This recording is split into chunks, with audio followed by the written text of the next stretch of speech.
le succès de Madame Bovary, c'est d'abord un succès de scandale, bien sûr, et tout le monde va avoir lu ce texte qui a fait l'objet d'un procès médiatisé. Et quand on regarde les comptes rendus contemporains, on s'aperçoit qu'ils sont absolument considérables. Il y a une trentaine de comptes rendus dans les 2 années 1857-1858. Alors si vous voulez regarder ces comptes rendus, ils sont quasiment tous en ligne sur le site Flaubert, dans le site général sur Flaubert. Vous allez dans la partie ressources par œuvre, ensuite vous choisissez Madame Bovary, et sur la page Madame Bovary, vous allez avoir accès aux comptes rendus contemporains. Alors, la plupart des noms sont totalement oubliés aujourd'hui, sauf 4 d'entre eux, Sainte-Beuve, Baudelaire, Barbé d'Aurevilly et George Sand. Donc 4 noms qui font encore partie de notre panthéon littéraire. Un magnifique article de Baudelaire, qui savait de quoi il parlait, puisque lui-même a été traîné devant les tribunaux en cette même année 57, et lui a été condamné pour les Fleurs du Mal. Et donc il écrit un article sur Madame Bovary qui est une sorte d'auto-réhabilitation à travers le texte. Mais il comprend magnifiquement bien les enjeux de ce roman. Alors, quand on lit en série ces 30 articles, on s'aperçoit qu'il y a 3 points principaux. Premier point, référence évidemment constante à Balzac. Balzac est mort plusieurs années avant la publication de Madame Bovary, et c'est évidemment le grand romancier du début du XIXe siècle. Et donc Flaubert est apprécié par rapport à Balzac. Il est considéré alors par ceux qui vont louer le roman comme le grand continuateur et peut-être celui qui est en train de dépasser le maître, et puis par ceux qui sont opposés au roman, il se dispose à peu près à 50-50, 50%, c'est-à-dire il y a 50% qui sont pour le roman, 50% qui sont contre, et les autres disent oh ben oui, c'est la queue de Balzac, comme ils disent, c'est un épigone de Balzac, et il fait du Balzac mais en moins bien. Alors, pourquoi ce rapport à Balzac? D'abord peut-être parce que Balzac est le grand romancier de la femme, et que Flaubert lui aussi écrit un roman sur une femme, dont la femme est le personnage principal.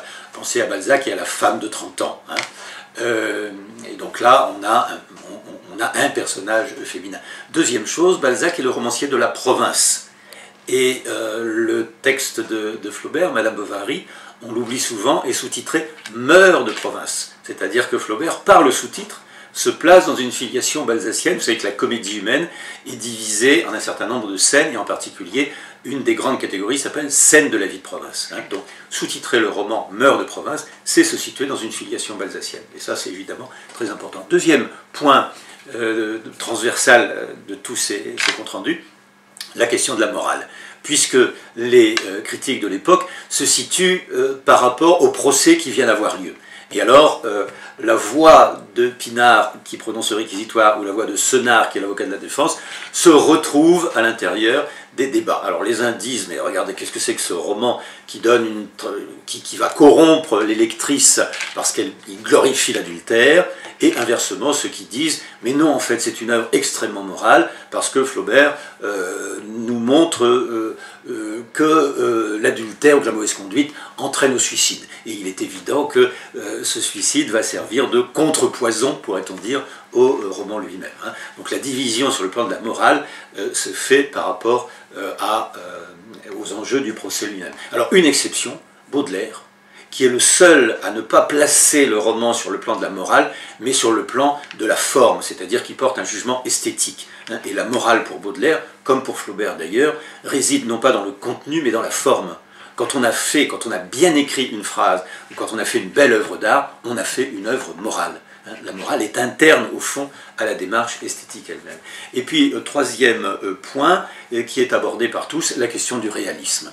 Le réalisme est l'école qui est en train de devenir l'école dominante de l'époque. Le mot a été créé, inventé, ou en tout cas popularisé par le peintre Courbet en 1855, donc 2 ans avant la publication de Madame Bovary.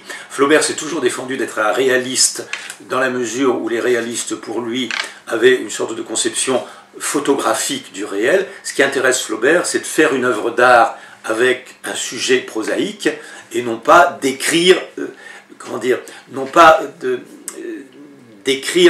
une langue qui serait proche de la langue réelle. Il veut faire une œuvre d'art avec quelque chose qui appartient à la réalité, et en particulier quelque chose qu'il peut emprunter à un fond banal, comme celle de l'anecdote ou du fait divers. Donc cette question du réalisme est extrêmement prenante, Flaubert étant considéré comme une sorte de modèle du réalisme. Pourquoi? Parce qu'il décrit des détails, parce qu'il présente des personnages qui sont extrêmement crédibles, et parce qu'il va privilégier la description au détriment, pourrait-on dire, de la narration du texte. La description est plus importante que la narration. Et on va lui renvoyer constamment cette image d'écrivain réaliste liée à l'époque. Alors c'est l'époque aussi où apparaît la photographie, et la référence à la photographie ou au daguerréotype, qui était donc l'ancêtre de la photographie que nous connaissons, est constant dans les comptes rendus contemporains.